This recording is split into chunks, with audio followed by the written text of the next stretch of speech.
కొత్తగా మా విగన్ వచ్చిన దగ్గర నుంచి వైసీపీని సొంత పార్టీ నేతలే భయంకరంగా ట్రోల్ చేస్తున్నారు.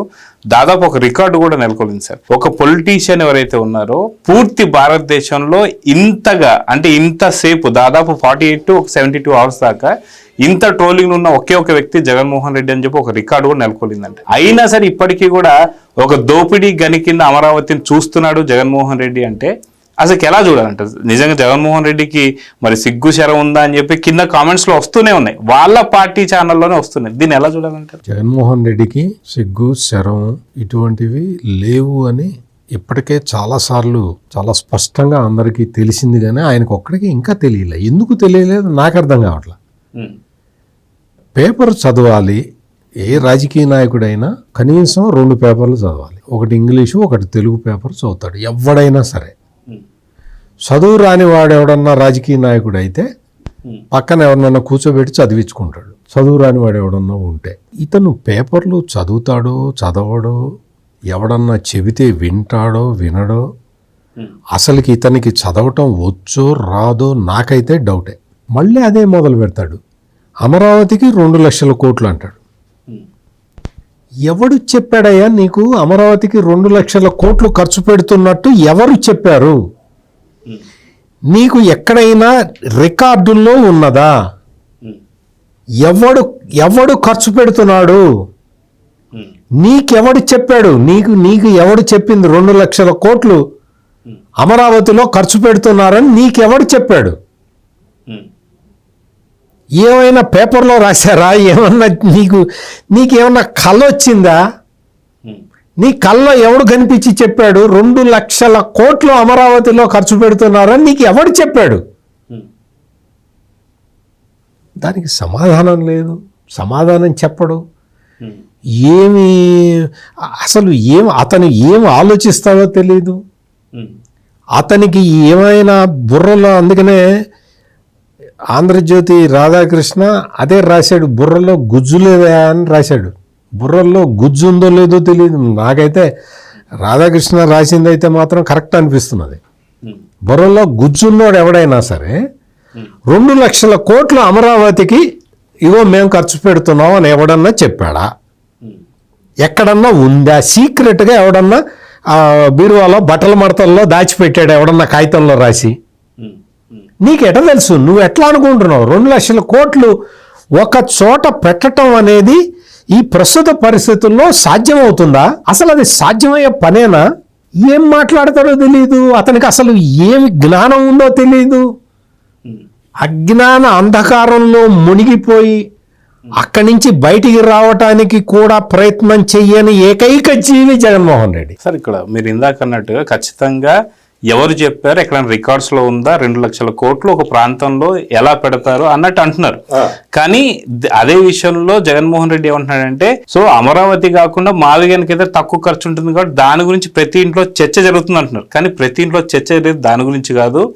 ఒక ప్రాంతానికి 2 లక్షల కోట్లు అనేది ఎంత అవాస్తవమో, వాస్తవానికి ఓన్లీ జగన్మోహన్ రెడ్డి దగ్గరే దాదాపు 5 లక్షల కోట్లు, అంటే ఒక్క మనిషికే 5 లక్షల కోట్లు అనేది అంత నిజం అని చెప్పి అది చర్చించుకుంటున్నారు. 5 ఏంటి జగన్ గారు? వాళ్ళ నాన్నున్నప్పుడు కొట్టిన 1,00,000 ఇప్పటికి 20 లక్షలైంది. 20 లక్షల కోట్లు ఉన్నాయి జగన్మోహన్ రెడ్డి దగ్గర. అంటే 19 నుంచి 24 దాకా ఇంకొక 10-15 ఇంకా ఆ లెక్క పక్కన పెట్టు. అప్పుడు కొట్టినవే 20 లక్షల కోట్లు అయినాయి. నీకు ఇతను అదే లెక్కలేసుకుంటూ కూర్చున్నాడు.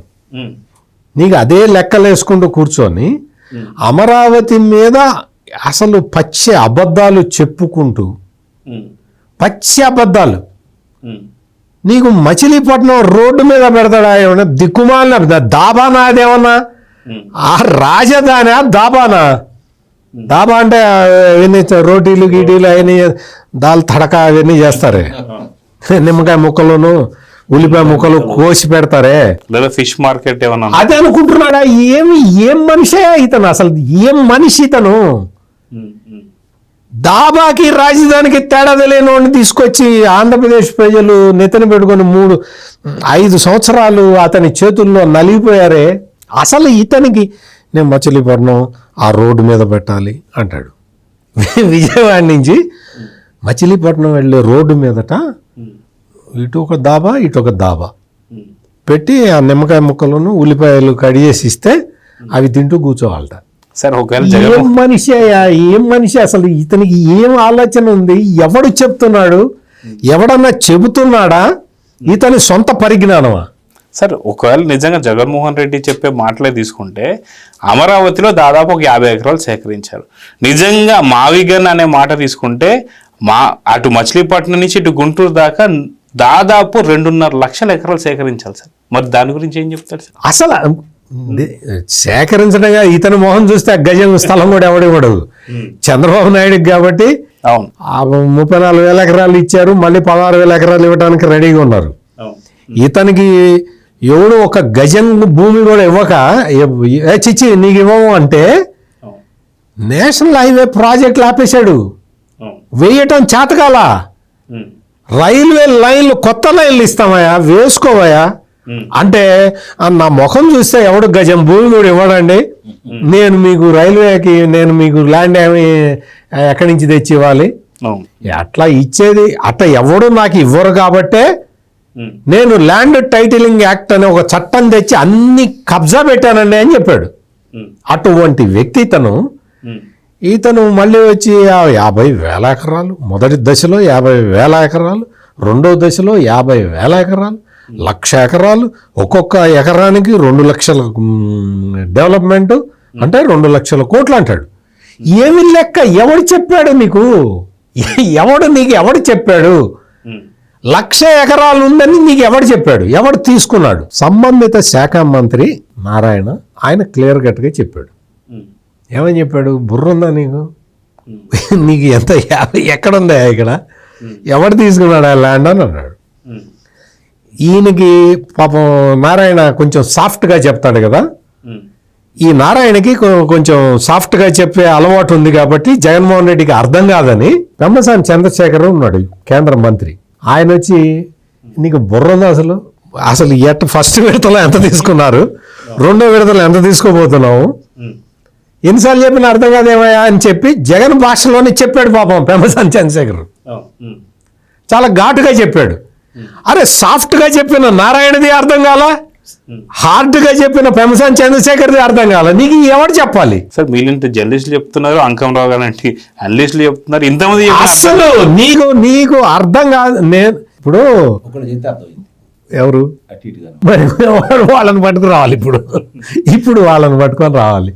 ఎందుకు చెప్తున్నానంటే వాళ్ళకు ఇప్పుడు ఎవరైనా కానీ ఒక విషయం చెబుతున్నప్పుడు వినాలి, అర్థం చేసుకోవాలి. నేను వినను, నేను ఏం చెప్పాలో నా మూర్ఘత్వం, నా అజ్ఞానం, నాకు శ్రీరామ రక్ష అనుకునేవాడికి ఏం చెప్తాం? ఏం చెప్పి అసలు అతనికి చెప్పి ప్రయోజనం లేదు.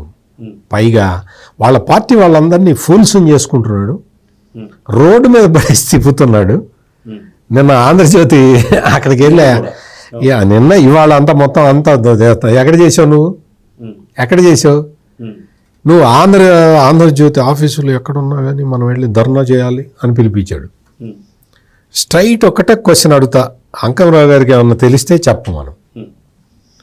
ఇన్ని చోట్ల ధర్నాలు చేస్తున్నావు కదా, నిన్నైతే ఆంధ్రజ్యోతి హెడ్ ఆఫీసులో హైదరాబాద్లో ధర్నా చేసావు కదా, సజ్జల రామకృష్ణారెడ్డి ఎందుకు పార్టిసిపేట్ చేయాల? సజ్జల రామకృష్ణారెడ్డి ఆయన జర్నలిస్ట్ కదా, ఇది జర్నలిస్ట్కి సంబంధించిన విషయం కదా. సజ్జల రామకృష్ణారెడ్డి ఎందుకు ఈ ప్రొటెస్ట్లో పార్టిసిపేట్ చేయలేదు? ఏ రోజు పేపర్ చదవని అంబటి రాంబాబు, జోగి రమేష్, లక్ష్మీభారత లాంటి వాళ్ళని ఎందుకు పంపించావు? జర్నలిస్ట్గా పనిచేసిన సజ్జల రామకృష్ణారెడ్డి ఎక్కడైనా ధర్నాలో పార్టిసిపేట్ చేశాడా? నాకు తెలీదు, మీకేమైనా తెలిస్తే చెప్పండి. Please subscribe to Leo news for more videos.